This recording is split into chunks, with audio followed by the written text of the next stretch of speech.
Assalamualaikum warahmatullahi wabarakatuh.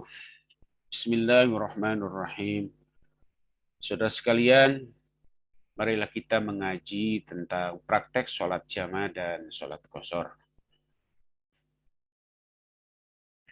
Hal ini penting bagi orang-orang yang suka melakukan perjalanan, begitupun ketika kita barangkali ada dalam keadaan darurat, seperti kita dalam keadaan sakit atau yang biasa kita melakukan sholat berjamaah di masjid, namun kita dalam keadaan musim hujan seperti sekarang ini.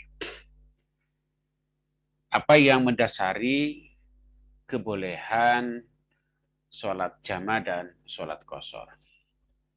Hadis Rasulullah Shallallahu Alaihi Wasallam, qala Nabi Shallallahu Alaihi Wasallam, Nabi Muhammad Shallallahu Alaihi Wasallam bersabda, as-safaru kit'atun minal adabi.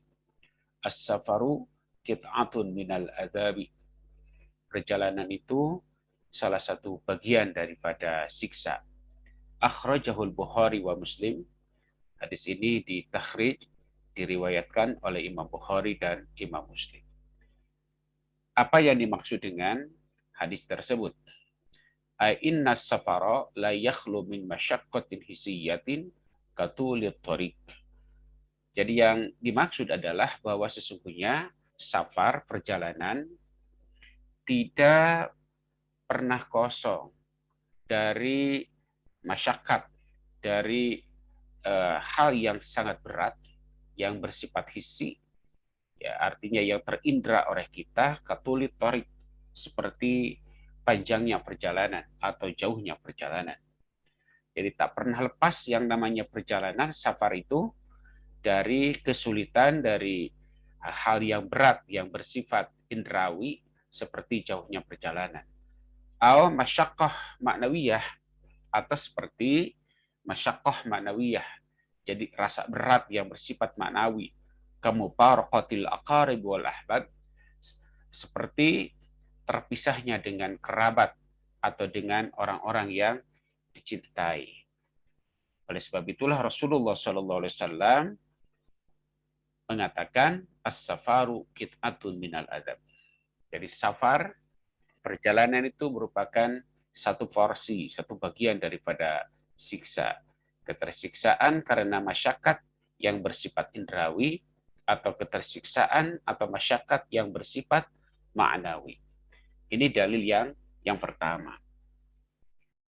Kemudian dalil yang kedua, qala Allah Ta'ala berfirman, wa idza darabtum fil ardi falaysa 'alaikum junahun an taqsuru minas salat in khiftum ay yaftinakumul ladzina kafaru innal kafirina kanu lakum aduwwan mubina.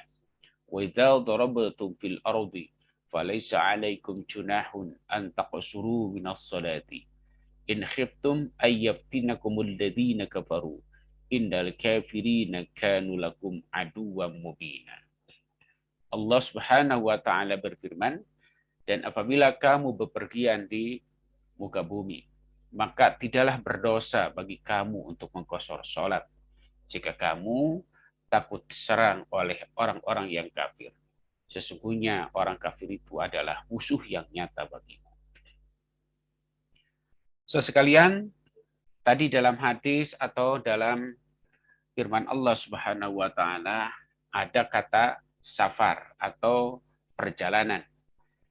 Nah, terkait dengan hukum perjalanan, ada safar yang sifatnya wajib, ada safar yang hukumnya sunnah, ada safar yang hukumnya mubah, ada safar yang hukumnya makruh, ada safar yang hukumnya haram.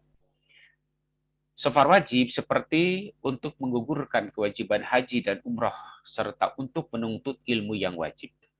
Yang dimaksud dengan ilmu yang wajib adalah ilmu yang akan kita gunakan untuk melaksanakan kewajiban-kewajiban, atau yang disebut dengan ilmu ahwal. Artinya ilmu yang pada saat kita menjadi orang yang mukallaf, orang yang baligh, kewajiban-kewajiban itu menjadi sesuatu yang harus kita lakukan seperti aturan tentang wudhu, tentang sholat, tentang puasa, dan lain-lain. Atau ilmu-ilmu hal lainnya.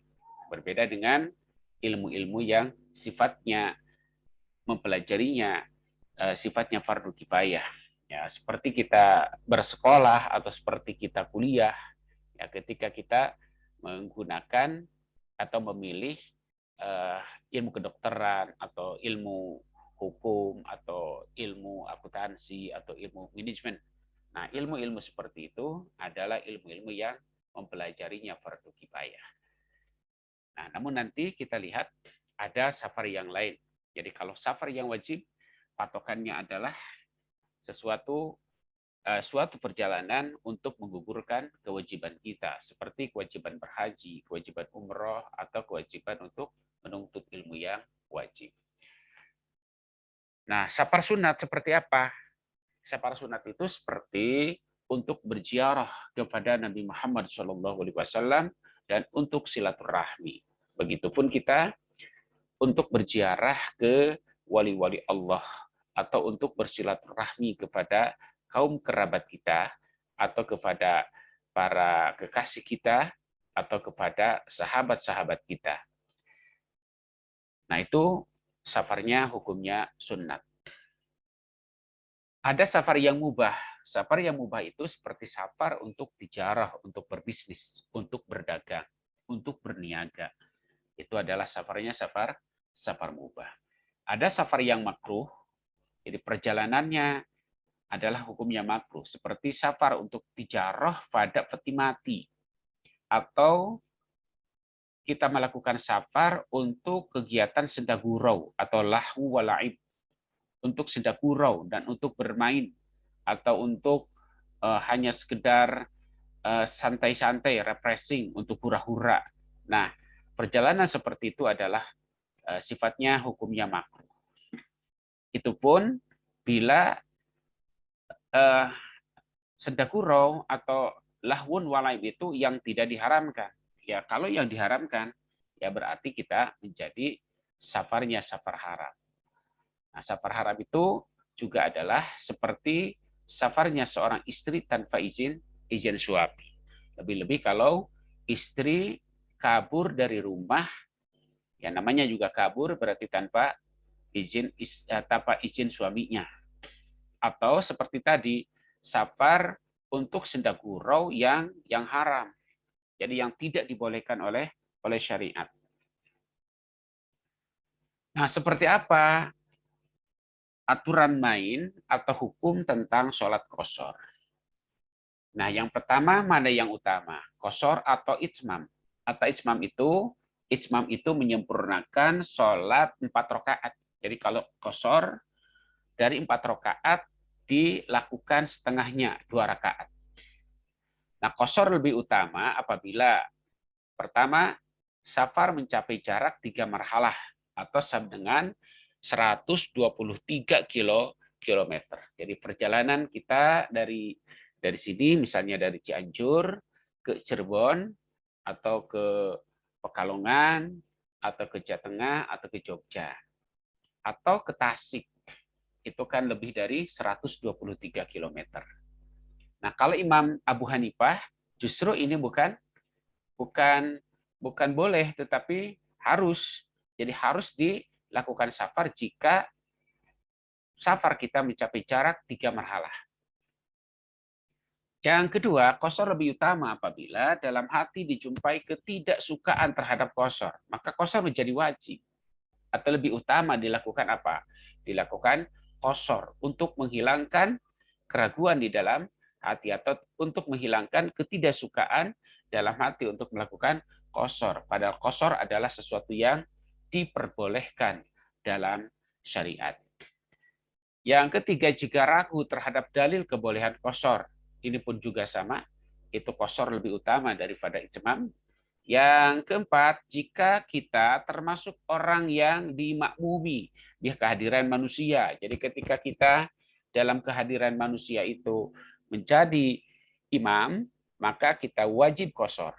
Bahkan Ketika waktu sempit untuk itmam, jadi tinggal waktu hanya cukup 2 rakaat, maka justru apa? Qashar menjadi wajib. Nah, selain karena 4 alasan tersebut, maka itmam atau menyempurnakan 4 rakaat itu lebih sempurna daripada kita mengqasharnya. Apa syarat-syarat boleh kita melakukan qashar? Pertama, terdiri dari sholat wajib yang rubaiyah, artinya sholat-sholat wajib yang rokaatnya 4, sholat duhur, sholat asar, sholat isya. Jadi kita tidak boleh mengqashar sholat subuh. Jadi asalnya 2 rakaat menjadi 1 rakaat, atau sholat maghrib dari 3 rakaat menjadi 1 rakaat setengah, yaitu tidak boleh. Jadi yang dibolehkan adalah sholat-sholat wajib yang sifatnya rubaiyah. Yang kedua, bermaksud menuju tempat tertentu. Jadi jika orang safar tak bertujuan itu tidak boleh qashar. Jadi kita harus pasti kita ini menuju mana? Menuju Jogja, menuju Tasik, menuju Cirebon, atau menuju Arab Saudi, atau kemana. Jadi harus pasti tujuan kita dengan safar itu mau menuju mana. Ya, kalau orang yang linglung, orang yang tidak tahu tujuannya mau kemana, itu tidak boleh qashar. Atau orang yang tak punya tujuan, yang penting pergi, itu tidak boleh qashar. Yang ketiga, safarnya termasuk safar mubah. Jadi bukan safar maksiat. Ya, lebih-lebih safar yang sunat dan safar yang wajib. Jadi ini yang safar mubah saja boleh qashar, apalagi safar yang hukumnya sunat dan wajib. Saudara sekalian, nah orang yang maksiat dari sisi kebolehan qashar ada 3. Pertama, jadi kita melakukan perjalanan, lalu di perjalanan itu ada kebolehan qashar. Nah, bagi orang yang safarnya itu karena maksiat, maka kebolehannya itu karena ada 3. Karena ada 3. Pertama, orang yang durhaka dengan safar itu. Jadi safarnya itu sendiri adalah apa? Perbuatan haram. Yang orang yang safar untuk tujuan maksiat. Jadi kita misalnya safar karena kita apa namanya akan membunuh orang atau akan merampok atau misalnya tujuannya untuk memberontak atau tujuannya untuk demo, misalnya demonya itu sesuatu yang terlarang, misalnya itu tidak boleh qashar kecuali jika taubat dan jarak safarnya masih tersisa lebih dari 2 marhalah. Yang kedua, maksiatnya dalam safar, dalam perjalanan, yakni orang yang safarnya pada hal yang mubah, tetapi dia maksiat di tengah-tengah perjalanan. Nah, kalau yang demikian, itu boleh apa? Boleh qashar. Jadi maksiat dalam safar, yakni orang yang safarnya pada hal yang mubah, tetapi dia maksiat di tengah perjalanan. Boleh apa tidak kita qashar? Nah, yang demikian boleh kita melakukan qashar sholat. Yang ketiga, maksiat dengan safar dalam safar.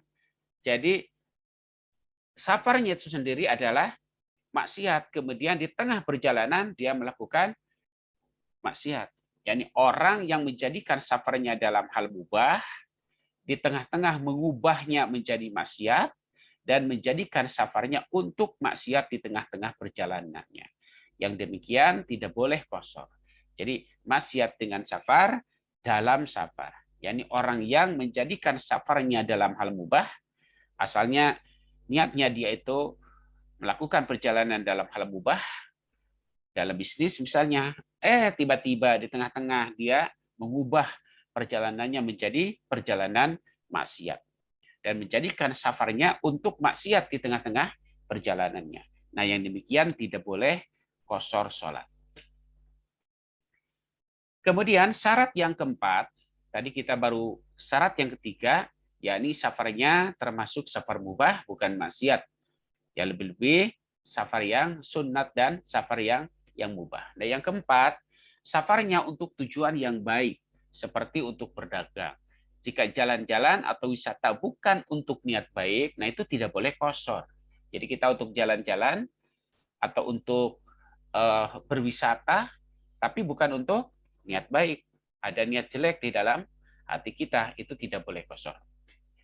Yang kedua, yang kelima, safarnya 2 marhalah.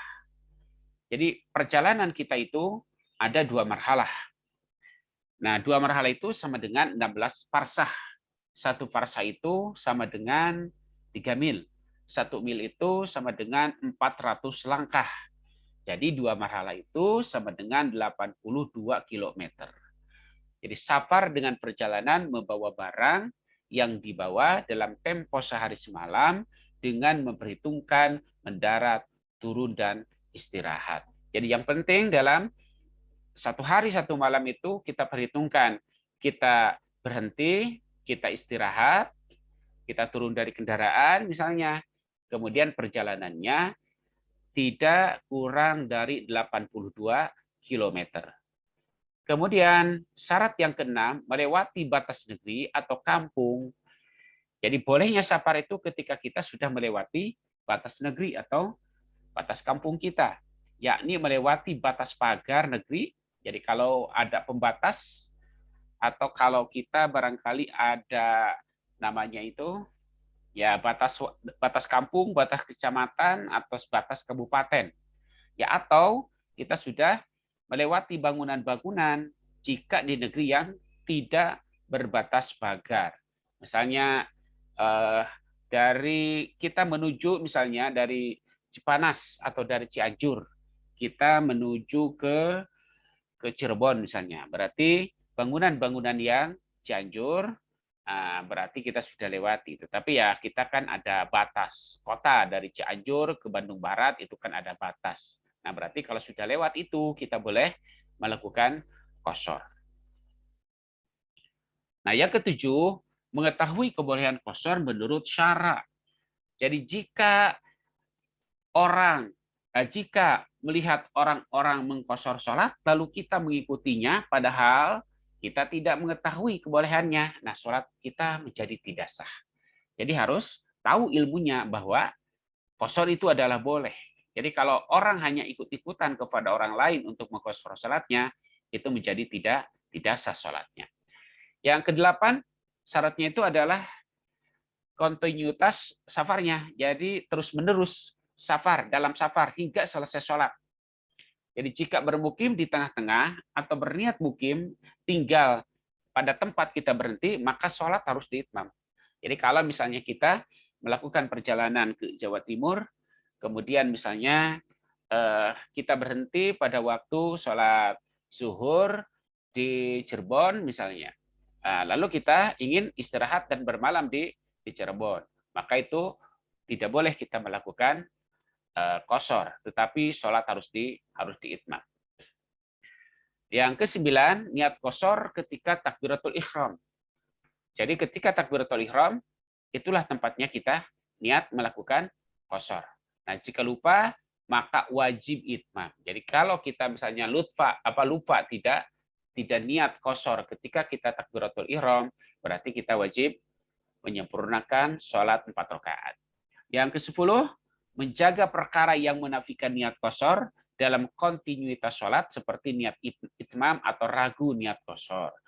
Jadi tiba-tiba misalnya itu dalam hati kita itu apa 2 apa 4. Atau kita itu tadi sudah niat qasar atau belum. Nah, kalau yang demikian itu berarti kita harus itmam, tidak qasar. Sebab apa? Kita tidak menjaga perkara yang menafikan niat qasar. Yang ke-11, tidak bermakmum kepada orang yang itmam pada satu bagian sholat. Jadi kalaupun kita sholatnya sholat qasar, maka kita tidak boleh bermakmum kepada orang yang itmam. Ya kalaupun ingin berjamaah ya harus membentuk barisan khusus orang-orang yang melakukan sholat qasar. Jadi maksudnya adalah orang yang mengqasar tidak bermakmum kepada orang yang menyempurnakan sholat pada satu bagian sholatnya hatta dalam tasyahud atau salam. Itu tidak boleh. Nah, bagaimana kita niat qasar? Tadi niat qasar kita lakukan di saat takbiratul ihram. Jadi niatnya bagi orang yang biasa pakai usolli sebelum sholat, maka niatnya adalah usolli fardhu dhuhri rakaataini qasran mustaqbilal kiblati adaan lillahi ta'ala.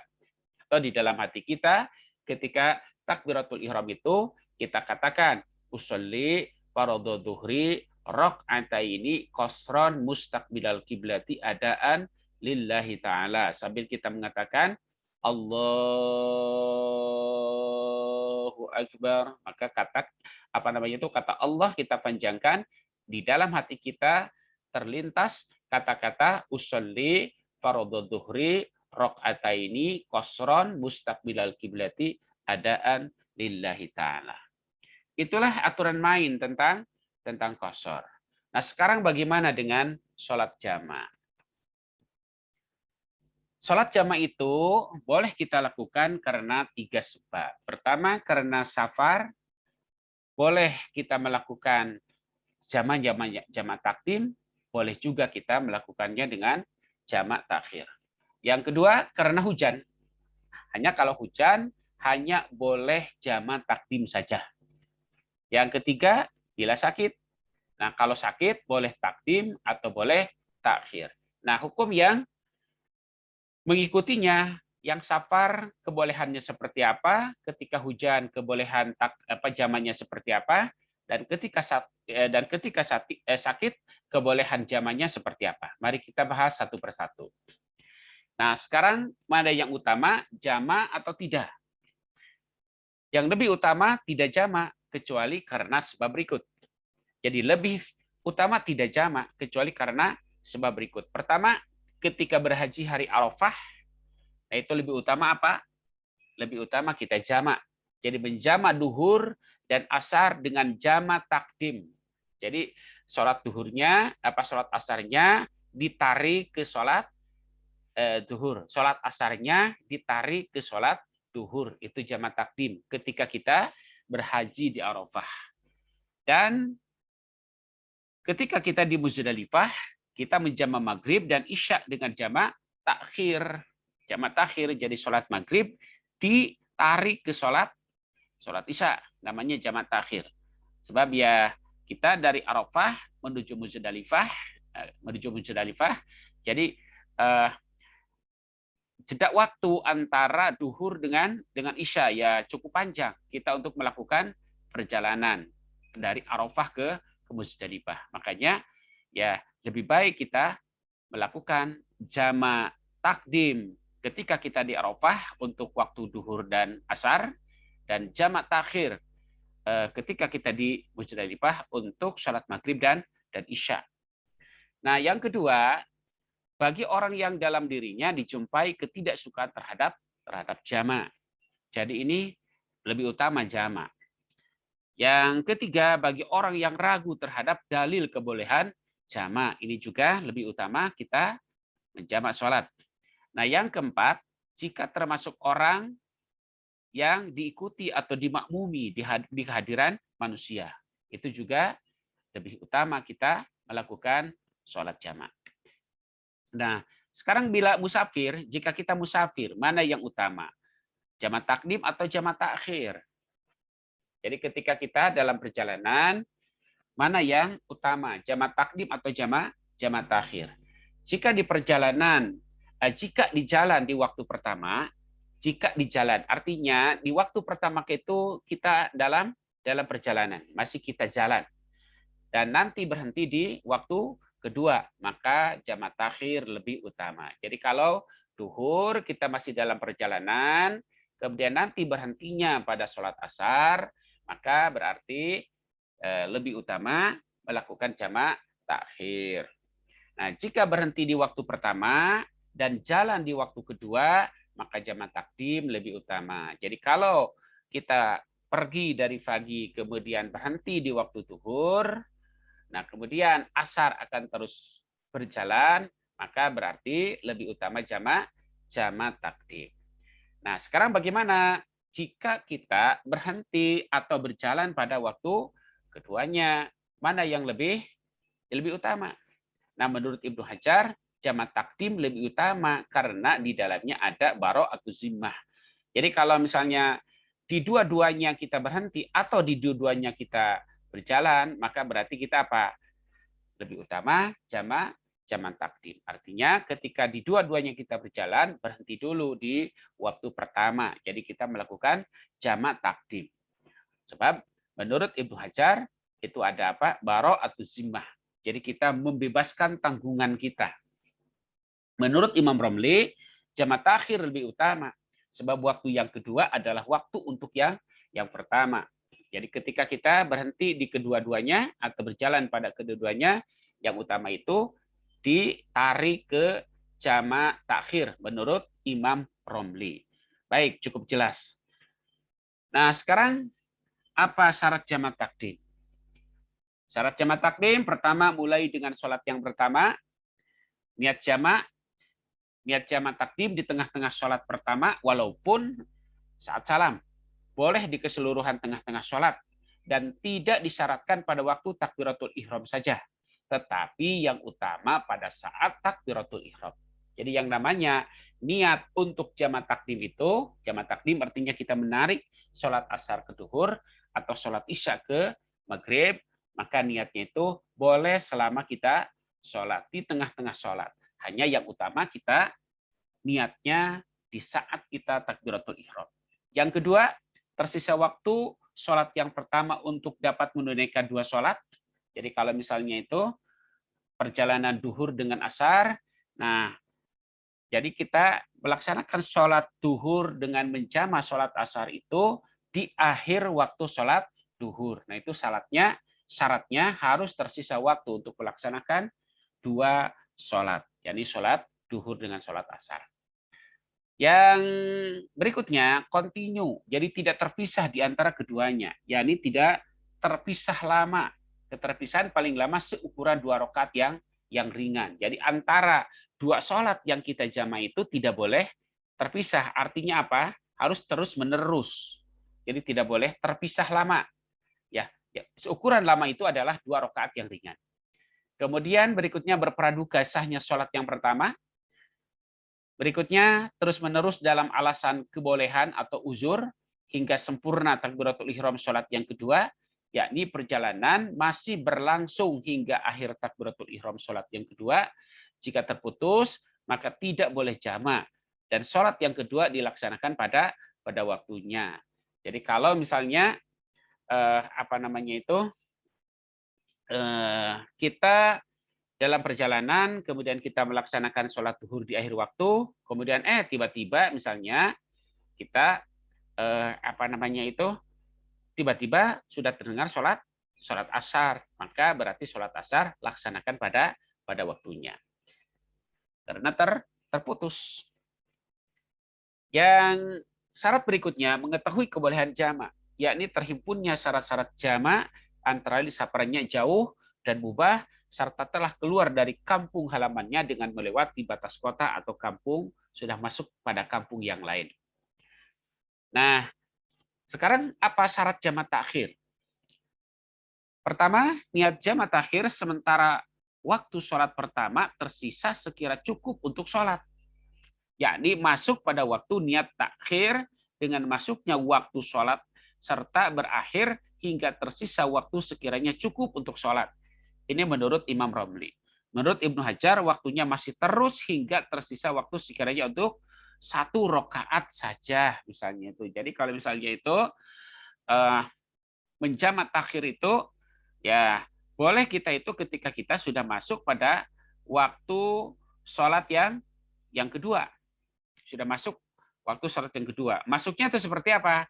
Misalnya katakan kalau menurut Ibnu Hajar itu ketika misalnya itu sudah cukup kita berhenti di waktu sholat yang kedua, kemudian cukup kira-kira untuk 1 rakaat. Nah itu maka apa? Boleh kita melakukan jamak takhir.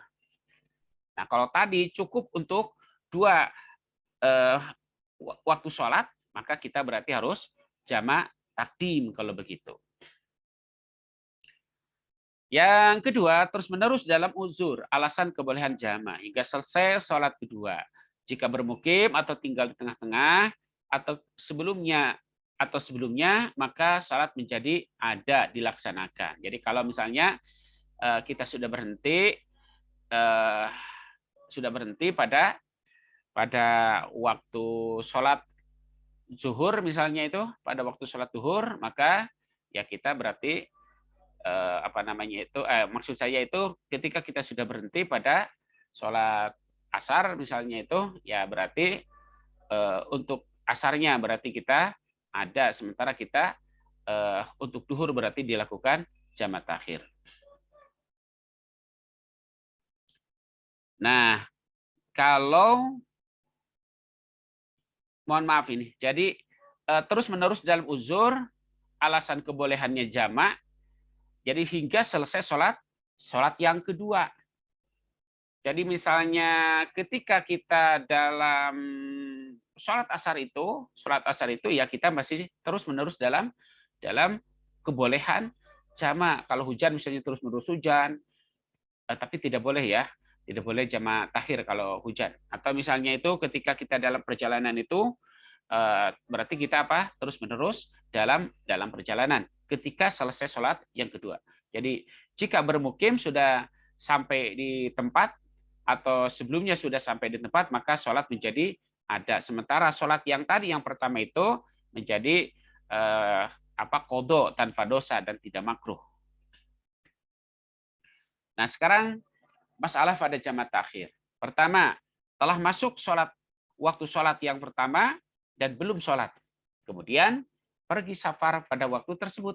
Jadi kalau kita misalnya itu niat pergi ke Cirebon, kalau dari Cianjur, lalu misalnya sudah masuk pada waktu sholat zuhur, nah kemudian sebelum kita melakukan sholat zuhur, kita sudah pergi safar. Nah, boleh nggak jamak takhir? Boleh niat jamak takhir dengan syarat telah keluar dari batas kampung, tidak boleh sholat yang pertama pada waktunya. Jadi kalau kita masih ada di rumah, kemudian sudah sudah tiba waktunya zuhur, sementara kita ingin berangkat misalnya ke Cirebon atau ke Tasik atau ke Garut sampai ya kira-kira ke Garut misalnya. Nah, berarti kalau kita masih di rumah berarti tidak boleh kita berniat jamak takhir. Kecuali kalau kita sudah melewati batas kampung. Nah, itu boleh. Boleh kita melakukan niat jamak takhir. Kemudian waktu yang pertama telah masuk sementara dia musafir, jadi sedang dalam perjalanan. Dia berniat jamak takhir, kemudian tinggal sebelum masuk waktu yang kedua. Jadi boleh jamak takhir, bolehkah jamak takhir? Jadi ini tidak boleh. Waktu yang pertama wajib sholat pada waktunya. Jadi kalau waktu yang pertama telah masuk sementara dia musafir, sedang dalam perjalanan, dia berniat jamak takhir, kemudian tinggal sebelum masuk waktu yang kedua. Ya, bolehkah jamak takhir? Nah ini tidak boleh. Jadi waktu yang pertama wajib sholat pada waktunya. Sebab apa? Kan belum masuk pada waktu yang kedua.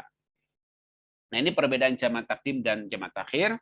Kalau jamak takdim, waktu niat di tengah-tengah sholat yang pertama, namun tadi lebih utama ketika takbiratul ihram, terus berada dalam uzur hingga selesai takbiratul ihram sholat yang kedua, wajib bersambung atau muwalah antara dua sholat yang kita jamak. Kemudian wajib tartib, artinya berturut-turut. Jadi misalnya kita duhur dengan asar, berarti kita duhur dulu, baru kita asar. Nah kalau jamak takhir seperti apa? Pertama dari waktu niatnya dari waktu yang pertama hingga tersisa waktu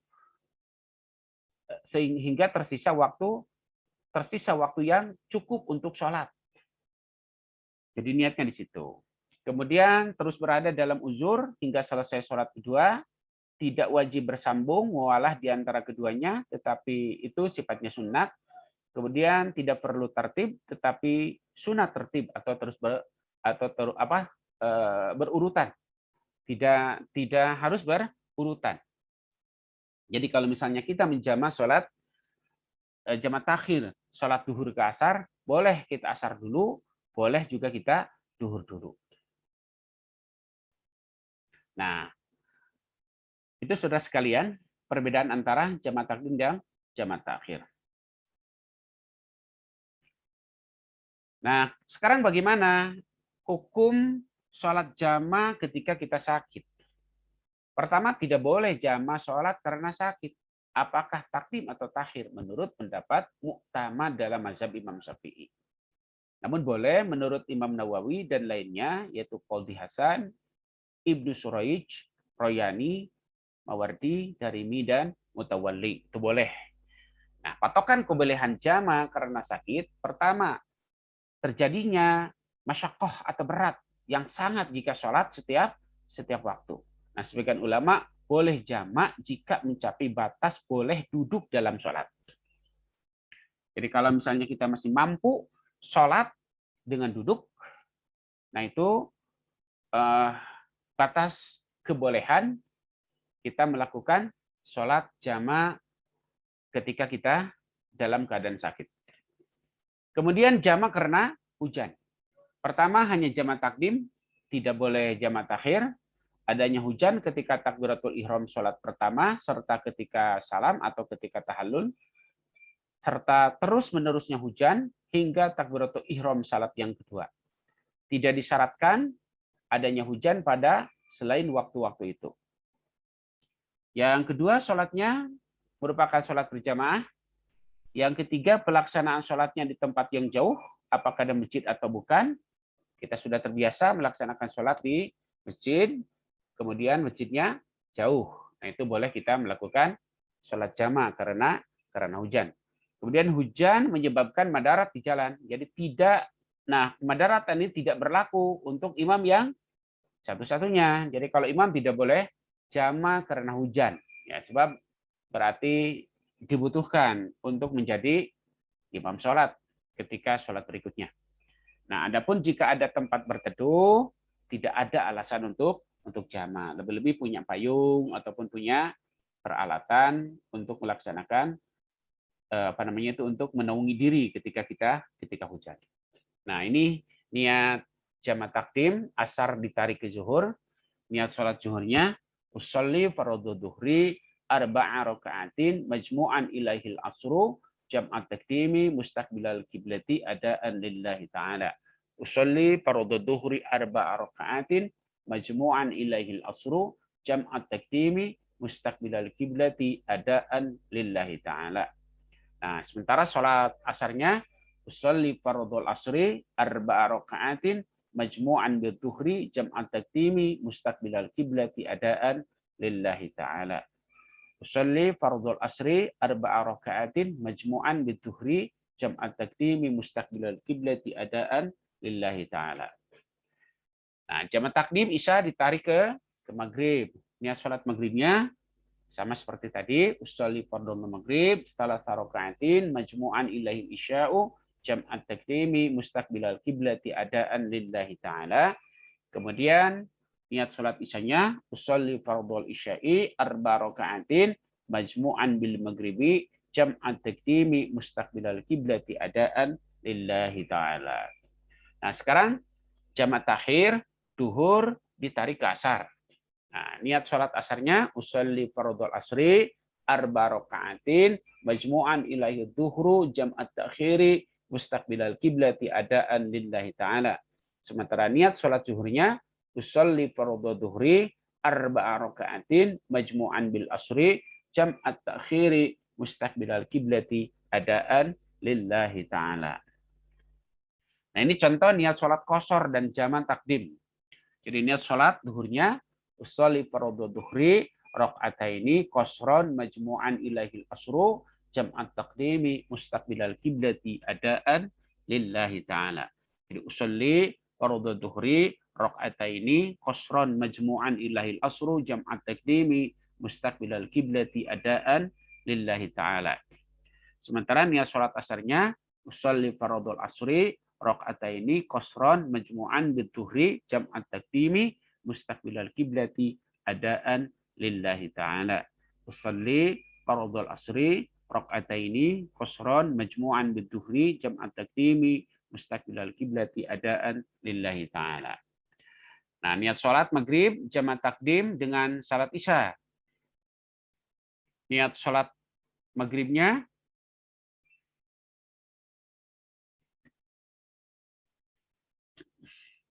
usalli fardhul maghrib salasa raka'atin majmu'an ilail asyru jam'at taqdimi mustaqbilal kiblati adaan lillahi ta'ala. Sementara niat sholat isyanya usolli fardhu isya rakaataini qasron majmu'an bil maghrib jam'at taqdimi mustaqbilal kiblati adaan lillahi ta'ala. Jadi ini kalau niat sholat maghrib jam'at taqdim dengan sholat isya di qasar. Nah, jadi niat sholat maghribnya usolli fardhul maghrib salasa raka'atin majmu'an ilail isya'u jam'at taqdimi mustaqbilal kiblati adaan lillahi ta'ala. Nah, sementara niat sholat isyanya berarti jama takdim di qasar.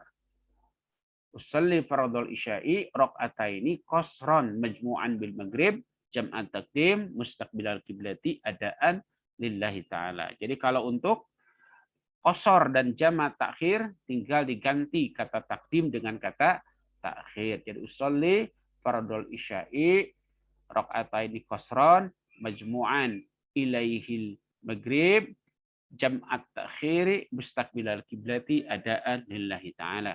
Jadi usolli fardhul isya'i raka'ataini qasran majmu'an ilaihil maghrib jam'at takhiri mustaqbilal kiblati adaan lillahi ta'ala. Kira saudara sekalian, tidak ada keliruan, mohon maaf dan mohon untuk diluruskan, nanti kita bisa memperbaiki. Terima kasih. Wallahul muwaffiq ila aqwamit thoriq. Wassalamualaikum warahmatullahi wabarakatuh.